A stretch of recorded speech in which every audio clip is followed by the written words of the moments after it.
এত tight fit বোরখা কে পরতে বললো? আপনার মেয়েকে যে বোরখায় সুন্দর লাগে আপনি দেখেননি? আবার বোরখা তো পরেছে ভিতরে কি মেকআপ রে ভাই, পুরা মেকআপ যাতে সামনে দেখাচ্ছে। আরে পুরুষ তো মুখটাই আগে দেখবে, আর কিছু দেখার জায়গা আছে কি? ও তো মুখই দেখবে। তো মুখটা এত সুন্দর করে সাজলো, ও সাজবো স্বামীর জন্য, ও সাজে কি করে? এখন গিয়ে দেখেন মহিলাদের প্যান্ডেল কোন দিকে, মহিলাদের প্যান্ডেল কোথায়?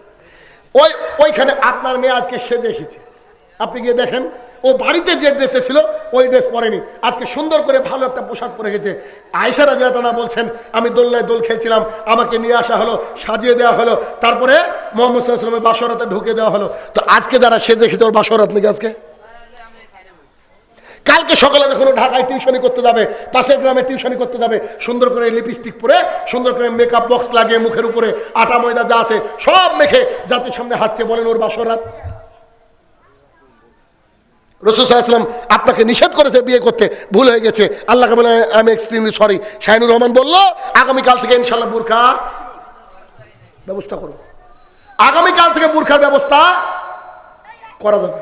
কি রাজি? কি রাজি? পাবলিকের রেসপন্স নাই। আরে মানুষ এই পৃথিবীর বুকে দেখা দেখি চলতে গেলে বিপদে পড়বে। আপনাকে মুহাম্মদ সাল্লাল্লাহু আলাইহি ওয়াসাল্লাম আর আল্লাহকে মেনে নিতে হবে, তাতে যা খুশি হোক, যা খুশি হোক। কিন্তু আপনাকে আপনার জায়গায় স্কিল থাকতে হবে। যখনই একটা মেয়ে বোরখা পরবে, আপনার মেয়েটা, আর পাশে আর একটা মেয়ে দেখবেন বোরখা ছাড়া, তো ওই মেয়েটা আপনার মেয়েকে বলবে, কিরে একসাথে পড়াশোনা করলাম, আমরা এত বেশি রেজাল্ট ভালো করেছি, আমরা শিক্ষিতা নারী, আমাদের কি পর্দা মানায়? তখন ও কি বুঝাবে? পর্দা মানে স্বাধীনতা না, পর্দা মানে পরাধীন, আছে না? আপনার মেয়েটাকে উদ্বুদ্ধ করে। আমার মনে হয় বাংলাদেশে যতজন মহিলারা টিকটকার আছে পৃথিবীর আর কোথাও নাই। আপনি দেখবেন একটু, ওখানে আপনার মেয়েকে পাবেন আপনি। কি ভয়াবহ পরিস্থিতি, কি ভয়াবহ পরিস্থিতি! ওই যে শুরুতে যে হাদিসটা বলেছিলাম, আবার একবার রিপিট করি। রাসূল সাল্লাল্লাহু আলাইহি ওয়াসাল্লাম বলছেন, আমি মারা যাচ্ছি, তবে আমি সবচেয়ে বড় ফিতনা যেটা রেখে গেলাম, এক টাকা দুই নারী। দেখেন নারী ফিতনা কিনা, দেখেন টাকা ফিতনা কিনা, নারী আর টাকা, খালি ফিতনা আর ফিতনা। তাই তো আমি বলছি যে আপনার স্ত্রীকে আপনি একটু ঢাকেন, আপনার স্ত্রীকে আপনি ঢাকেন, আপনার স্ত্রীকে একটু খেয়াল রাখেন। আপনার মেয়েটাকে একটু মাঝে মাঝে, ও মাস্টার ডিগ্রি পড়াশোনা করছে, ও বিএ পড়ছে, এমএ পড়ছে, আইএ পড়ছে, মাঝে মাঝে ওর ঘরে যান, ওকে একটু আদর করেন, রাসূল সাল্লাল্লাহু আলাইহি ওয়াসাল্লামের কপালে একটু চুমু খান, তাকে গিয়ে বলেন, আম্মি জান তোমার কিছু লাগবে নাকি? আপনি তার সাথে একটু টাচ থাকেন, আপনি ডিটাচ হয়েন না। আপনি যদি টাচ থাকেন, আপনার মেয়ে দেখবেন ভালো থাকবে। আর শয়তানের যন্ত্র তখন সবারই হাতে। আমি তো নাম রেখেছি ইমান অপর যন্ত্র। এই যে এখান থেকে ভালো পাওয়া যায়, আবার কি এখান থেকে খারাপও পাওয়া যায়। তবে এটা দেশলাইয়ের মতো, এটা দিয়ে ভাতও রান্না করা হয়, আবার এটা দিয়ে বাড়িও পুড়িয়ে দেওয়া হয়। তো বেশিরভাগ সময় বাড়ি পুড়ছে এখন। এমন কোন মহিলা আছে নাকি যার হাতে অ্যান্ড্রয়েড নাই? আর তারপরে আবার যদি স্বামী বিদেশ থাকে, ও বাবা সব শেষ। স্বামীর কেনা খাট, স্বামীর কেনা চাদর, স্বামীর কেনা মোবাইল, স্বামীর কেনা এমবি, আর পরকীয়া করছে অন্য পুরুষের সাথে। আপনাদের বাংলাদেশে এমন বহু দৃশ্য দেখা গিয়েছে যে স্বামী দিন রাত পরিশ্রম করে টাকা পাঠিয়েছে 16 বছর ধরে, এসে দেখছে বউ নাই, টাকাও নাই, আছে না?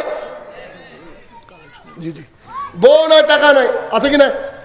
তাহলে মহিলারা চাল মারা তো সলেহা, নেককার বিবি থাকবেন তো?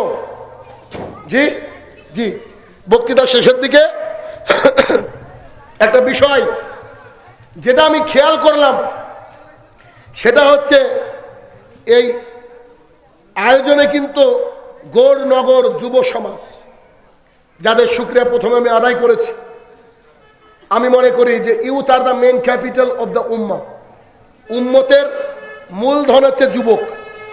যে এলাকার যুবক নষ্ট হয়ে গিয়েছে, ওই এলাকার জীবনে ডেভেলপ করবে না। তার প্রমাণ আপনি নিয়ে যান। আপনার এলাকায় যদি ফ্রি ফায়ার পাবজির প্লেয়ার বেশি থাকে, আগামী 20 বছরে এলাকায় বহু যুবক ভিক্ষা করবে, না ছিনতাই করবে। কথা মিলে নেবেন আপনি আমার। আর যদি এলাকায় এইগুলা কম হয়, আর পড়াশোনার হারটা বেশি থাকে, তাহলে দেখবেন আগামী দিনে তার বাবাকে ওই রাস্তায় কুলিগিরি করতে হবে না, বাবা এরকম চেয়ারে বসে পোলাও বিরিয়ানি খাবে। তাই বলছি, এই যে যুব সমাজের উদ্যোগে মাহফিল, আমি খুবই আপ্লুত, কারণ আমি যুবকদেরকে ভালোবাসি। যদি আমি তো যুবকেরই বাপ নাকি?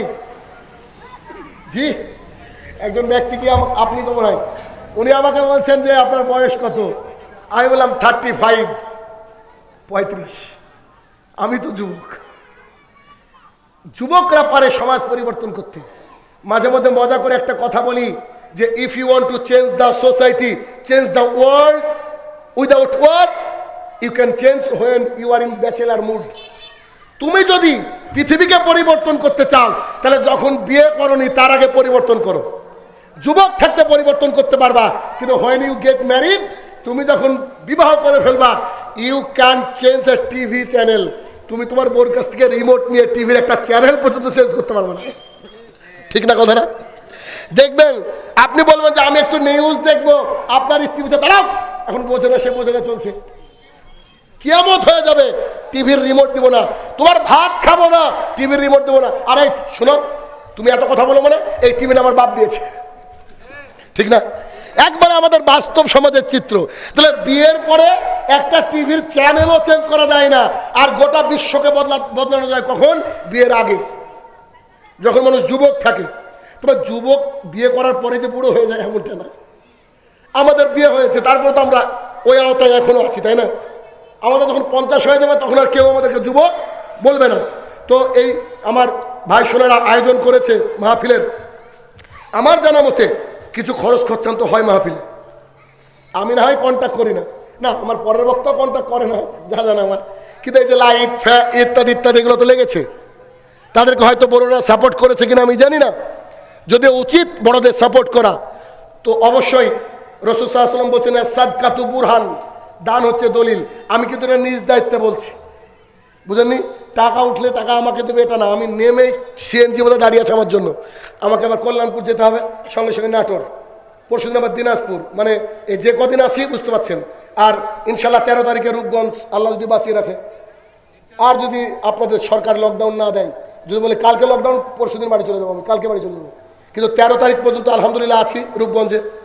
তো যাই হোক, তো এই ভাইয়েরা আয়োজন করেছে, নিশ্চয়ই মাহফিলে একটা ভালো খরচ হয় জানেন।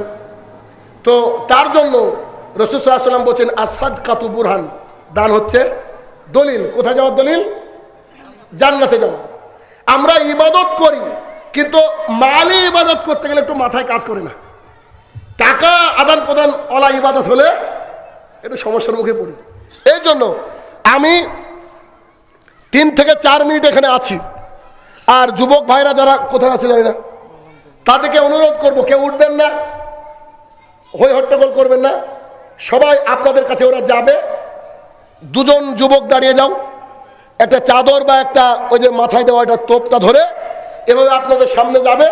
আপনারা যা পারবেন সর্বোচ্চ সহযোগিতা করবেন। রাজি আছেন? মানে কেউ মাহারাম হবেন না। আপনার পকেটে যদি 5 টাকা থেকে অন্তত 5 টাকা দিবেন, ভাববেন যাক আলহামদুলিল্লাহ এই মাহফিলে সাহায্য করলাম, মানে শাহিনুর রহমানকে সাহায্য না, শাহিনুর রহমানকে সাহায্য করা লাগবে না, আল্লাহ সাহায্য করে। কিন্তু এই মাহফিলে একটা খরচ হয়। এই যুবক ভাইদেরকে বলবেন, শুধু এখানে নয়, মা বোনেরা উপচে পড়া ভিড় ওই প্যান্ডেলে শুনলাম, মা বোনেদের ওখানেও 2 জন ভলেন্টিয়ার যাবে, একটা অন্য বা কিছু ধরে টাকাগুলো তুলে এই যুবক ভাইদের তো পেছনে ওরা রেডি হয়ে গেছে। যুবক ভাইরা ইনশাল্লাহ আপনাদের সামনে আসবে, আপনারা কেউ ফিরাবেন না, 10 টাকা হলেও দিবেন, আর যার যার সামর্থ্য তাই দিবেন। কারণ আল্লাহ টাকা না দিয়েও পরীক্ষা করেন, আবার আল্লাহ টাকা দিয়েও পরীক্ষা করেন। অতএব দিনের প্রচারের স্বার্থে, দিনের খাতিরে আপনারা যদি আজকে এই যুবকদেরকে সাহায্য করেন, এই যুবকরা ইনশাল্লাহ প্রত্যেক বছর আমাদেরকে আসার সুযোগ করে দেবে। আমি নয়, আমার মতো কত আরো আমার চেয়ে কত ভালো ভালো মানের বক্তাকে আপনাদের সামনে এখানে রেডি করে দেবে। অতএব তাদেরকে উদ্বুদ্ধ করবেন। কিন্তু তারা যদি খরচ চালাতে হিমশিম হয়ে যায়, তার তো অবস্থা খারাপ হয়ে যাবে। বলছিলাম, আয়েশা রাদিয়াল্লাহু তাআলা বলেন, রাসূল সাল্লাল্লাহু আলাইহি ওয়াসাল্লাম যখন রমজান মাসের মধ্যে আসতেন, যখন শেষ দশক আসতো, তিনি উত্তরে হাওয়া যত গতিতে চলতো, তার চেয়ে বেশি পরিমাণে তিনি দান করতেন, অথচ মুহাম্মদ সাল্লাল্লাহু আলাইহি ওয়াসাল্লামের আগের গোনা পেছনের গোনা সব মাপ। কাইন্ডলি একটু তাড়াতাড়ি করবেন, দানটা দিয়ে যাবেন। আপনারা দিতে থাকুন ইনশাআল্লাহ। এতক্ষণ যে আলোচনা করলাম, আল্লাহ সুবহানাহু ওয়া তাআলা আমাকে সহ সবাইকে মেনে চলার তৌফিক আদা করুক, আল্লাহুম্মা আমিন। আমাদের মধ্যে যারা অসুস্থ রয়েছে, আল্লাহ সুবহানাহু ওয়া তাআলা যেন শিফা দান করে, আল্লাহুম্মা আমিন। এই গৌরনগর যুবকবৃন্দ তথা সমগ্র গ্রামের মানুষ যেন প্রত্যেক বছর দিনী মাহফিলের এর চেয়ে আরো বড় আয়োজন করতে পারে, আল্লাহ তুমি সেই তৌফিক আদা করো, আল্লাহুম্মা আমিন। হে আমার প্রতিপালক, এই এলাকার প্রত্যেকটা মা বোন যেন তাদের ইজ্জতের হেফাজত করতো, তারা যেন আগামী দিনে সুন্দরভাবে ঢিলেঢালা বুরখা পরে জাতির সামনে বিশেষ কাজে বাইরে বেরোতে পারে, তার তৌফিক আদা করো, আল্লাহুম্মা আমিন। হে আমার প্রতিপালক, যারা দিনের দায়ী রয়েছে তারা যেন একই প্ল্যাটফর্মে এসে দিনের দাওয়াতের কাজ করতে পারে।